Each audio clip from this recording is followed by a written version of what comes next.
Dear brothers and sisters, welcome to our today's program of NJO of the 6th of December 2018.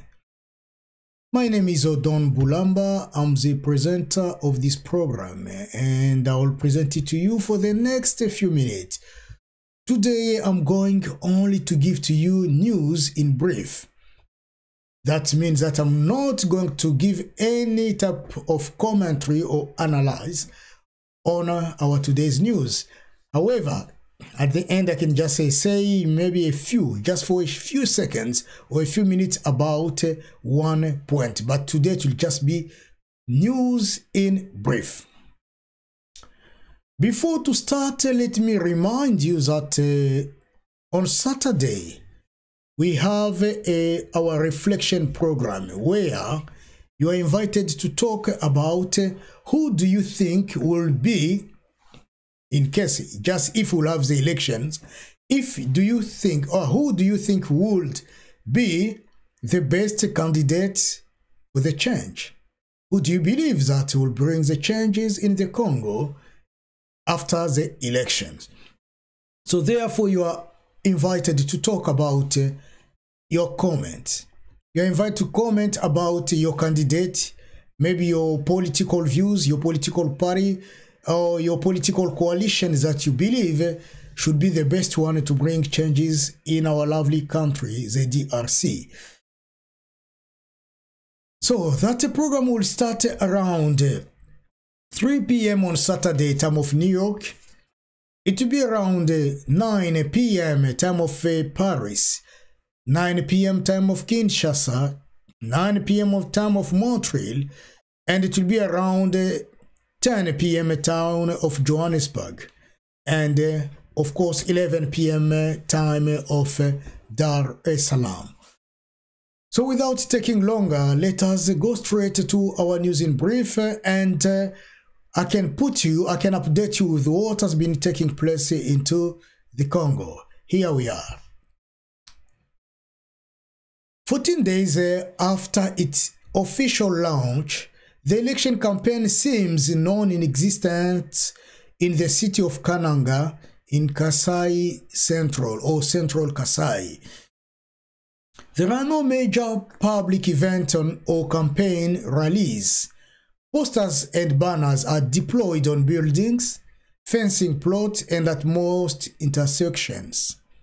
So far, there is really no indication that we are just under 20 days, and we are just under 20 days away from the presidential, national, and provincial elections. Let me talk about security in Lubero. In the territory of Lubero, North Kivu, some candidates declare that they still have enormous challenges, difficulties in reaching their electoral fiefdom in the province.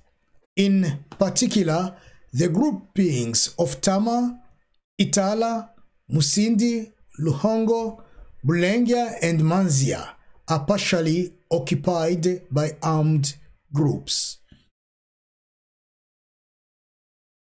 Joseph Kabila intends to leave the nations with the most beautiful gift, he said.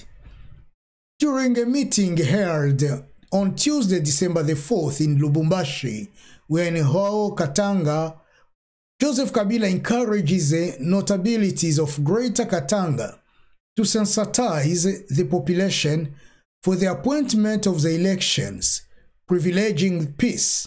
He informed them that the peaceful elections are the best gift he intends to leave to the Congolese nation. There have been some rumors about ballot papers, voting ballot papers being printed in Kinshasa in the locals of Seni. And as I said, these are just rumors. We have to verify this news. Some people have said that recently a team of people have been printing those voting papers ballot papers and sending them to the voting offices in provinces. And these documents or these ballot papers have been carried by military vehicles. As I said, we have really to double check this information before to confirm it. That was just a parenthesis. Let's now talk about the campaigning. We have got so far 3 big coalitions during these campaigns. And we have on one hand the coalition which is known as a Cash, another one as Labuka, and the final one FCC. So let's see what each of those candidates or which of those coalitions has been doing for this campaign. And I will just update you with what have been just taken place either yesterday, or maybe today in some other countries. Let's start with Shadari. So this candidate Shadari held 2 meetings this Wednesday, 5th of December. One was held in Lisala and another one in Bumba in the province of Mongala, former Equateur. In Lisala, he promised that rehabilitation of the main arteries, education and agriculture will be at the center of his priorities. In Bumba, he promised the construction of an airport and the re-evaluation of agricultural activities. He will be in Boende, the province of Chuapa, this Thursday, 6th of December. Before starting his rally, instead of unity in Badolite North, Ubangi, he observed a minute of silence in memory of the former president Joseph Désiré Mobutu. He has promised Badolite a fire truck, and he will also look into the problem of Mbororo breeders. In Gemena, in South Ubangi, he promised electricity, clean drinking water, and agricultural feeder roads and opening up. However, although he has been going around for campaigning in some part of the country, in Beni, a giant sign of Sharadi was ransacked. That giant portrait, if you want, or sign, was placed at the roundabout of 30th of June near the enclosure of the civil aviation company known as TMK. This giant sign representing Emmanuel Shadari was destroyed in Beni. That was yesterday, Wednesday, the 5th of December. It was on the sidelines of the meeting organized by Martin Fayulu Madidi. So people have been pointing fingers on the militant of the coalition Lamuka that are responsible for destroying Ramazani Shadari's sign. Straight away, let us talk about Martin Fayulu, the candidate of Lamuka. Martin Fayulu asked this Wednesday, 5th of December, the population of Beni to demand the ballot papers during the vote of 23rd of December. In his address late in the evening, as part of its campaign, Lamuka coalition candidate once again rejected the voting machine for this year's poll. He asks, I will say exactly what he said. Let me report this speech. On the 23rd of December, I asked for, you people ask for the ballots. If there are no ballots, there is no vote either. If there are no ballots, we will not get along with Nanga. When we say Nanga, we mean it's Kone Nanga, the president of the Sini. The voting machine is against the law. That is to say, everyone is asking for elections on December 23rd, but they come with papers. Do not give anyone the chance to steal our election. Do not give Shadari the chance to steal our election because of the voting machine. End of his speech. We look at the other third coalition cash. The coalition of Felix Tshisekedi and Vital Kamerhe accuses the authorities of preventing them from going to Walikale. Tshisekedi and Kamerhe did not go to the territory of Walikale in North Kivu as the program of their electoral campaign says or provides. In Goma, the two leaders accuse the authorities of preventing them from traveling by plane, a quick way to reach Walikale. Vital Kamerhe said, "We should go to Walikale. There are complications of the state. The state who is supposed to protect us all, instead of giving us the permissions, they have complicated, or they have complicating it. We were determined to leave Walikale. The plan do not belong to us. The pilot was intimidated and we refused the plan, and they said, so that the company, we refuse that our plans be rented to the oppositions," said Vital Kamerhe. Arrived yesterday in Goma, or the day before yesterday now in some areas, Tshisekedi and Kamerhe had held a rally in front of thousands of supporters in the Afia field, or an area known as Afia. Kamerhe says his platform is determined to continue his tower despite deterrent attempt that he accuses the authorities of showing. In South Kivu, in South Kivu we leave tomorrow, but in Bukavu at the Independence Square they put bulldozers to prevent our activities, he added. Meaning that they are going to South Kivu in Bukavu, but they have the information that bulldozers have been put at the place of independence where people are supposed to meet together and to go through the process of campaigning, meetings. And all of that, according to Kamerhe, is to prevent the coalition cash activities. On the other side, we see now another candidate by the name of Theodore Ngoi, who launched his campaign, and he said, "The time has come. Pastor Theodore Ngoi Ilunga Wansenga, presidential candidate for the 23rd of December election, is launching the election campaign.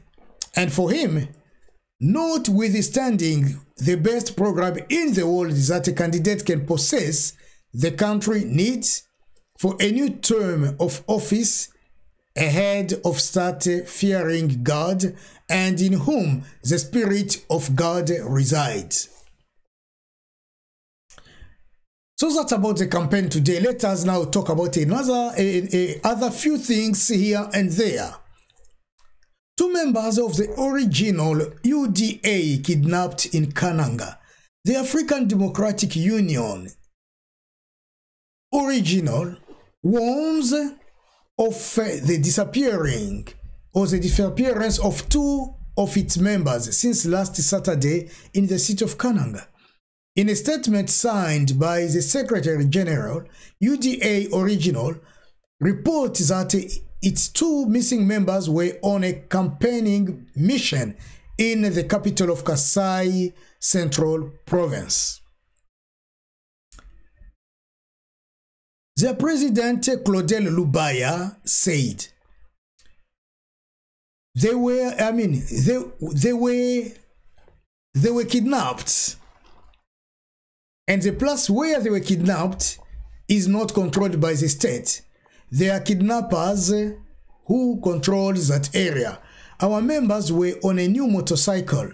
Surely the kidnappers wanted to seize or to take over, to take the motorcycle, but afterward, they detained our people as well.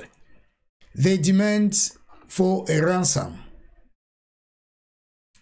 The part of Claudel Lubaya said to have seized the military auditorium garrison of Kananga for investigations in order to find the two missing people.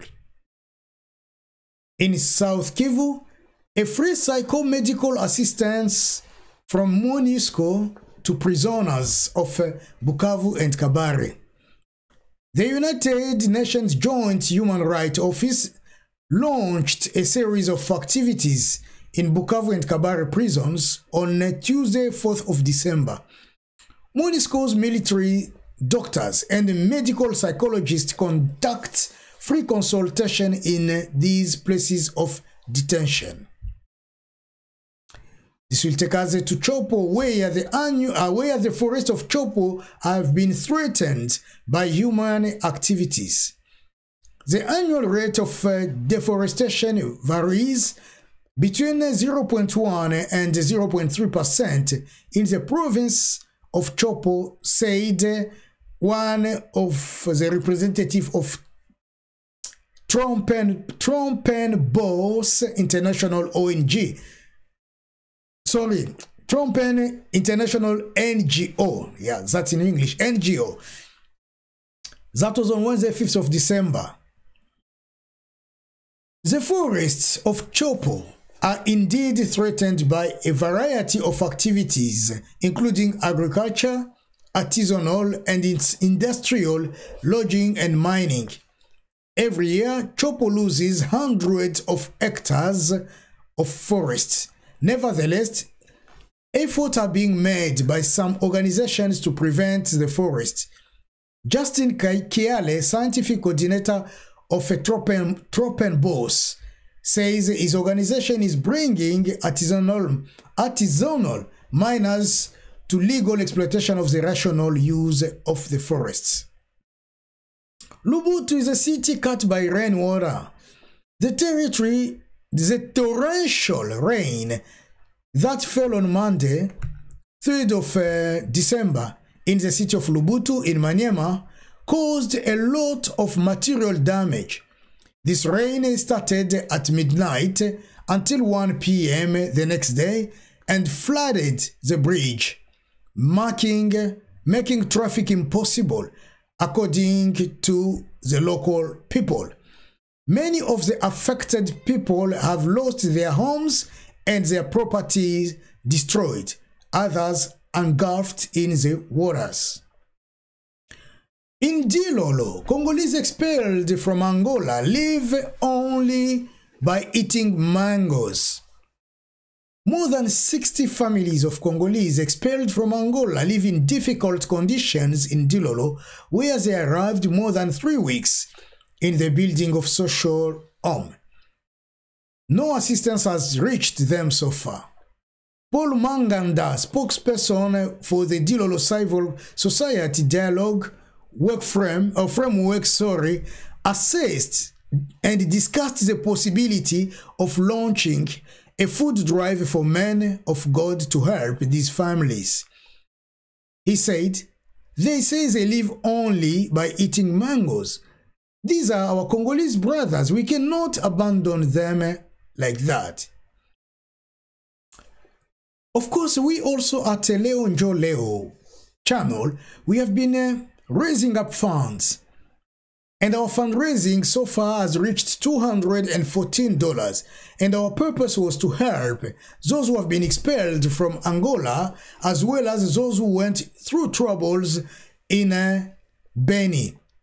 Now, with 214 days, we can't do much because that's not even enough to send to people. Just the fees to transfer this amount of money will take more than half, maybe, of what you have contributed so far.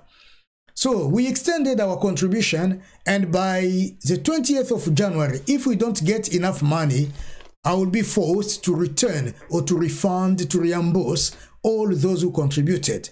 And you can find our link on underneath, wherever we put comments for our YouTube videos, and it will be under that link is called www or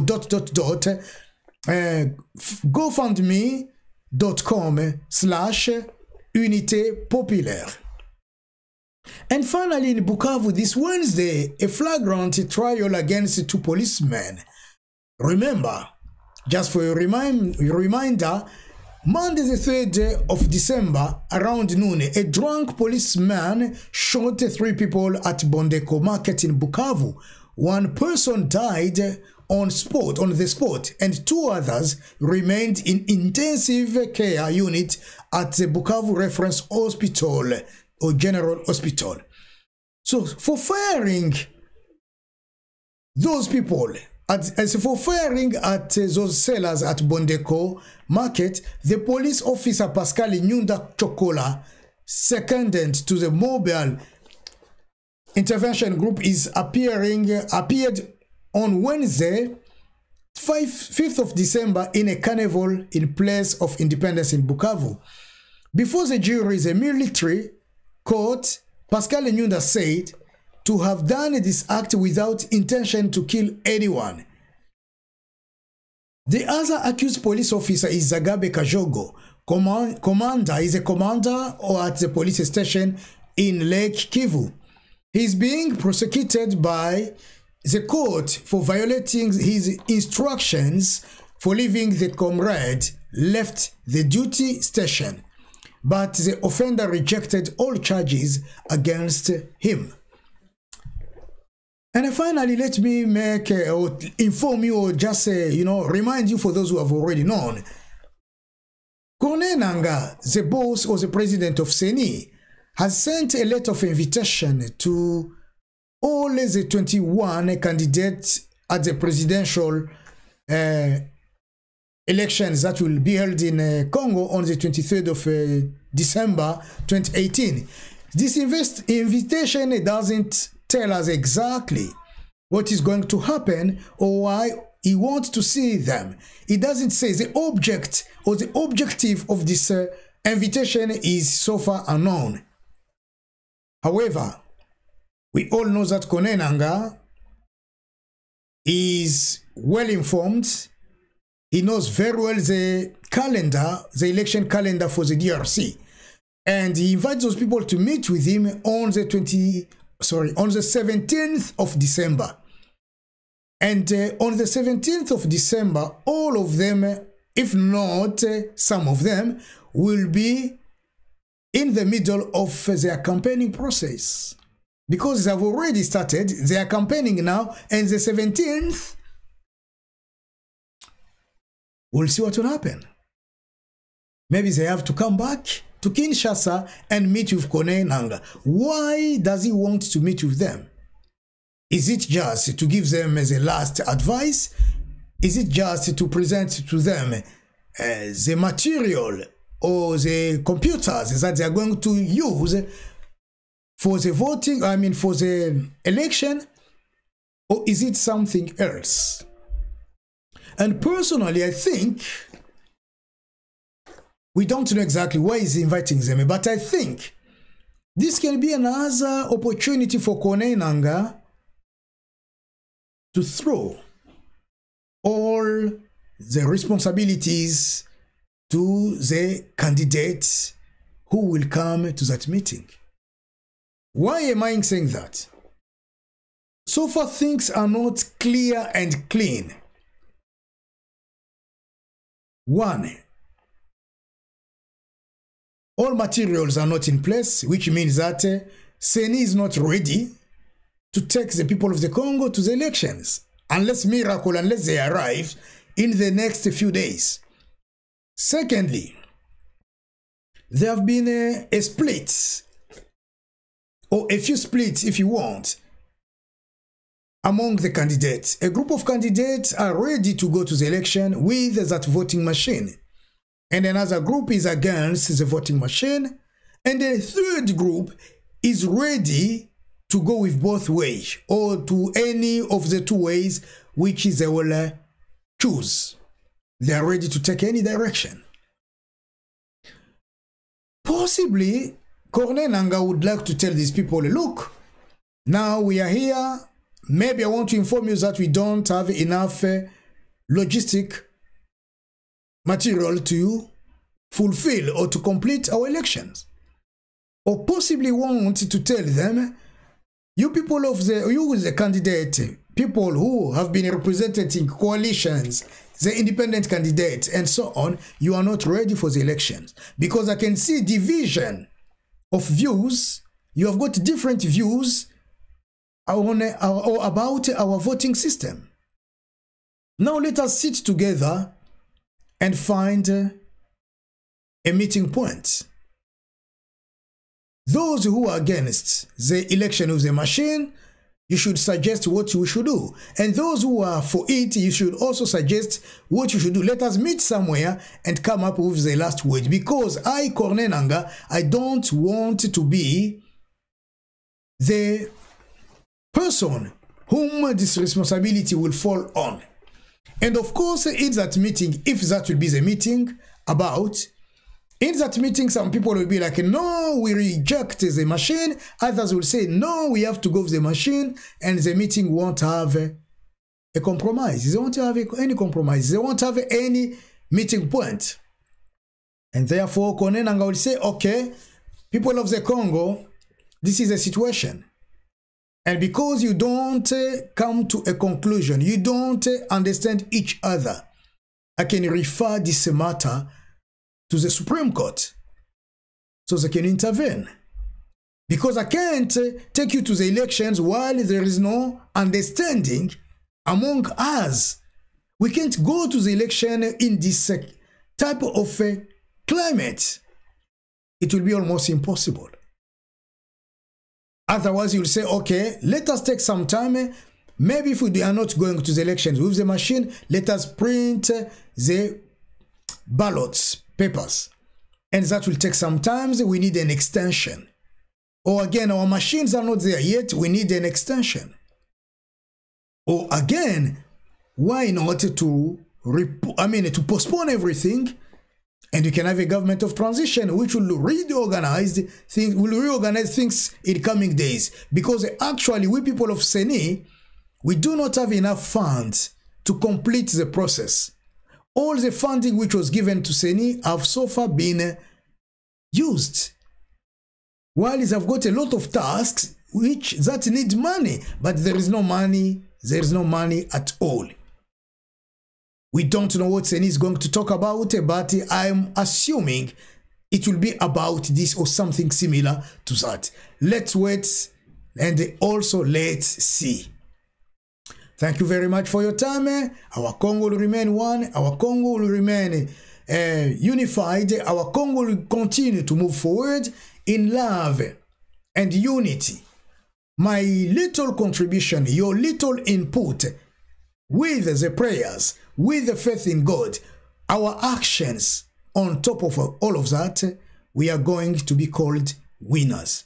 And Congo will see its new day very soon. May God bless the Congo. May God bless you. Let me say goodbye for now and I hope to catch up next time. Goodbye.